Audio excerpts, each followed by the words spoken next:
Halo hai semuanya, ada saya lagi Aryan Surya, sahabat kamu dari Pagar Kehidupan.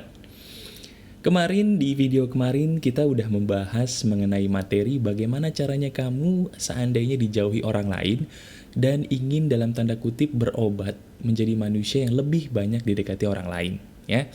Nah, saya ucapkan dulu selamat datang di video ini. Selamat datang kembali di video saya di Pagar Kehidupan.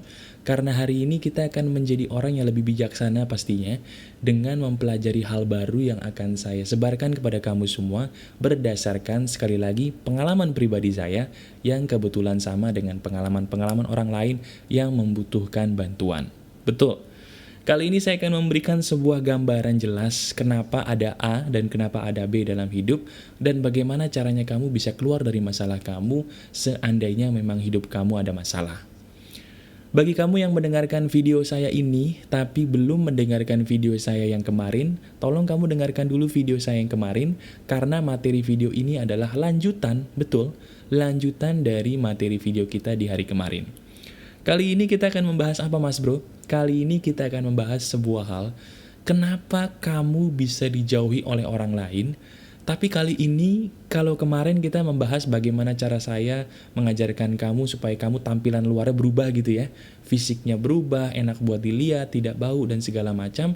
Kali ini, sepertinya ini yang kamu cari, karena saya akan mengajarkan bagaimana caranya kamu bisa merubah dalam pikiran kamu, jiwa kamu, supaya kamu menjadi pribadi yang menyenangkan. Oke? Nah sekarang, pertanyaan besar kamu mungkin begini, oke mas bro, kalau kemarin di video kemarin lu udah ngajarin gue bagaimana caranya gue bisa menampilkan tampilan luar yang menarik, sekarang gimana caranya supaya gue bisa menampilkan tampilan dalam yang menarik juga? Caranya adalah cuma satu. Apa tuh mas bro? Sadar. S-A-D-A-R. Sadar. Loh, maksudnya sadar apa? Dengarkan baik-baik. Kebanyakan kamu tidak disukai orang lain karena kamu tidak sadar bahwa orang yang tidak menyukai kamu pun adalah manusia. Sekali lagi ya, biasanya kamu tidak disukai orang lain karena kamu tidak sadar bahwa orang yang tidak menyukai kamu pun adalah sebenarnya manusia. Maksudnya gini, coba deh sekarang pikirin, kalau kamu dijauhi oleh orang banyak, tidak disukai orang banyak, tidak disukai oleh teman-teman kamu. Sekarang kamu pikirin, apakah kamu berpikir bahwa orang yang menjauhi kamu sendiri adalah orang yang normal? Kalau kamu mau berpikir dengan jelas, semua orang itu tidak semuanya normal. Maksudnya gimana nih, gue bingung mas Dur. Maksudnya gini, orang yang menjauhi kamu bisa jadi mereka yang salah loh, bukan kamu yang salah. Kamu tahu dari mana ketika kamu dijauhi orang, yang salah itu adalah kamu. Kamu tahu dari mana? Kenapa kamu tidak rubah pikiran kamu jadi berpikir bahwa, bisa jadi mereka tuh yang ngejauhin gue yang salah, orang gue gak salah apa-apa kok. Pernah gak kamu berpikir seperti itu? Nah kebanyakan orang yang saya ajak ngobrol dan curhat, mereka selalu berpikir bahwa, gue dijauhi orang karena gue yang salah mas bro, karena gue yang aneh, karena gue yang gak layak. Padahal itu tidak benar. Karena kebanyakan kamu dijauhi oleh orang-orang bisa jadi karena mereka sendiri pun yang aneh, yang hatinya berpenyakit. Orang yang paling kasihan teman-teman adalah orang yang hatinya berpenyakit. Orang-orang yang dengki sama kita, orang-orang yang iri sama kita, bahkan orang-orang yang memang gak suka sama kita tanpa alasan yang jelas. Itu orang-orang yang kasihan.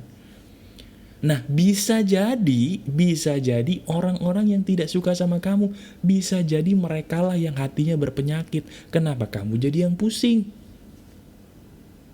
Jawabannya sederhana, gue jadi pusing mas bro, karena gue gak bisa hidup tanpa mereka. Itulah kamu dan itulah sumber masalahnya.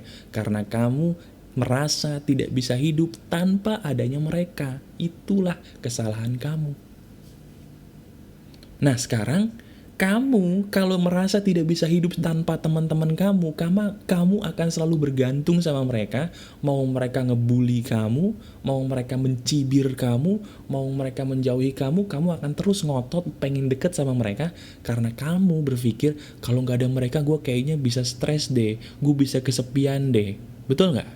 Nah, pikiran-pikiran seperti inilah teman-teman yang akhirnya membuat kamu menjadi takut kehilangan teman yang sebenarnya orang-orang itu adalah orang-orang yang gak layak buat ada di samping kamu. Nah, sekarang kita langsung praktek aja bagaimana caranya saya dulu juga bisa lepas dari perasaan-perasaan minder ketika saya dijauhi oleh orang-orang yang sebenarnya berpenyakit hati. Caranya adalah begini. Pertama, kamu harus taruh di otak kamu, sahabat yang paling sejati adalah siapa? Tuhan. Saya selalu bilang, selalu bersahabatlah dengan Tuhan dulu sebelum kamu memutuskan bersahabat dengan manusia. Nah, sekarang saya tanya, kapan terakhir kali kamu bersahabat dengan Tuhan? Oh, gue bersahabat selalu kok dengan Tuhan, Mas Bro. Nggak mungkin. Kalau kamu bersahabat dengan Tuhan, kamu nggak mungkin galau karena perilaku orang lain, titik. Ciri khas orang yang bersahabat itu apa? Selalu ada kontak dua arah. Iya kan? Apa kabar lu men? Apa kabar lu sis? Iya kan? Kalau kamu bersahabat dengan Tuhan, kapan terakhir kali kamu menyapa Tuhan dalam doa kamu? Bisa jadi mungkin kamu menjalankan ritual agama, bisa jadi. Tapi ritual agama kamu membuat kamu menyapa Tuhan nggak? Membuat kamu merasa kamu menyapa Tuhan atau enggak? Apa jangan-jangan ritual agama kamu cuma membuat kamu absen supaya kamu tidak masuk neraka? Ups, itu berbahaya. Nah, sekarang yang pertama saya minta tolong kamu bersahabat dengan Tuhan terlebih dahulu. Caranya gimana Mas Bro? Nah, caranya gini. Cara yang paling efektif untuk kamu bisa bersahabat dengan Tuhan adalah jangan pernah menjadikan orang terlebih dahulu sebelum kamu berkomunikasi dengan Tuhan. Sekali lagi, jangan pernah menggantungkan diri kamu kepada orang, tapi gantungkanlah diri kamu kepada Tuhan dulu. Itulah sebabnya dalam Islam keyakinan saya ada yang namanya sholat subuh. Sholat subuh itu sebenarnya maknanya supaya kita sebelum ketemu orang, ketemu Tuhan dulu. Nah, saya bilang bagi kamu sahabat-sahabat saya yang muslim, jangan pernah ninggalin sholat. Itu masalah kamu. Sholat subuh kamu laksanakan nggak? Coba. Kalau sholat subuh aja sebagai muslim kamu tinggalin nih, jangan salahin siapa-siapa, kamu gersang. Orang belum apa-apa udah ketemu orang kok. Yang pertama kamu harus sapa di pagi hari itu adalah Tuhan dulu. Makanya saya selalu bilang, kalau ada orang yang terutama Islam meninggalkan sholat, yang ninggalin sholat itu yang rugi. Karena dia kehilangan obat jiwanya sendiri. Nah, sekarang bagi kamu yang muslim, tolong sholatnya diperbaiki. Jangan pernah ditinggalin dan gak perlu buru-buru. Kalau sholat buru-buru gak kena ke hati, tenang aja, Jepang sama Belanda udah pulang. Mereka gak balik lagi, mereka udah jadi orang baik. Kamu sholat tenang aja, pelan-pelan dinikmati, itu kuncinya. Nah, bagi kamu yang non-muslim pun juga sama. Setiap kali kamu beribadah, usahakan awali dengan kata sapaan terhadap Tuhan di pagi hari.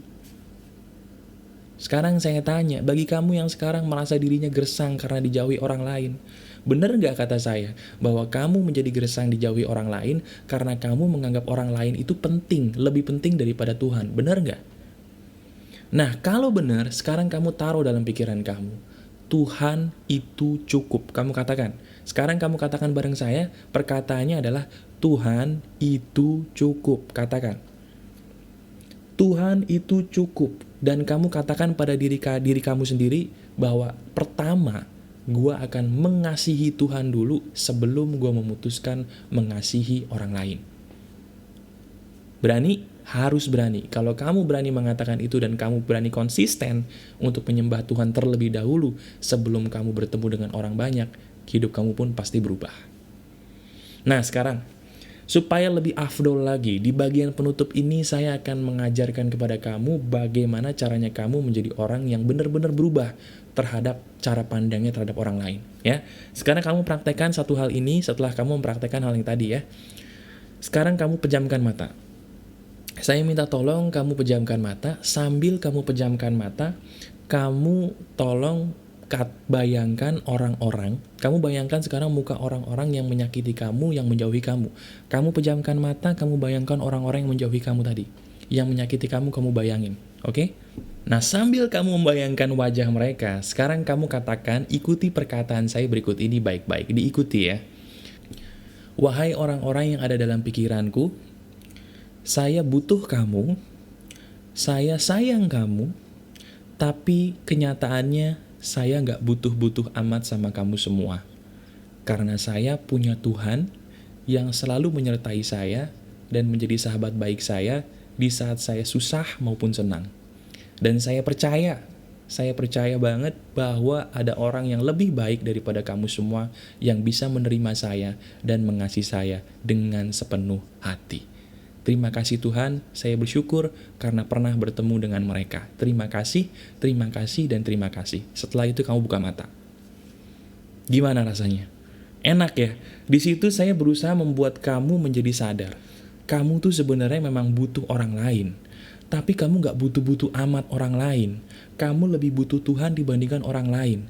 Kalau kamu menempatkan Tuhan nomor 1, kemudian orang lain, hidup kamu pun gak akan galau dengan perilaku orang lain. Itulah penyebab kamu galau dengan perbuatan perilaku orang lain. Ya, nah sekarang kamu udah merasa lebih enak, kamu sekarang udah merasa lebih ngerti kenapa kok gua dulu dijauhi, kenapa kok dulu gua galau. Ternyata penyebab kamu galau dan dijauhinya adalah karena kamu menganggap mereka terlalu berarti. Itu yang salah, ya. Nah sekarang kalau kamu udah menganggap Tuhan nomor 1, kamu tidak akan takut lagi kehilangan teman. Jauhilah orang-orang yang salah dalam hidup kamu, jauhilah teman-teman yang membuat kamu menjadi galau tadi, dan berdoalah kepada Tuhan, berikan saya banyak teman baru yang baik. Sekali lagi, Tuhan itu ada dan Tuhan selalu mendengarkan doa kamu. Jangan heran ketika kamu berdoa dan menjauhi teman kamu, ketika kamu menjadikan Tuhan nomor 1, jangan heran kalau tiba-tiba kamu perlahan tapi pasti punya teman-teman baru yang baik, punya lingkungan baru yang baik yang bisa membuat kamu merasa dicintai, dihargai, dan dibutuhkan dalam hidup ini. Ya, kamu praktekkan apa yang saya katakan di video ini sepenuhnya, dan sekali lagi, kegalauan kamu itu adalah kegalauan yang sebenarnya tidak penting karena kamu jauh lebih berharga daripada masalah hidup kamu sendiri.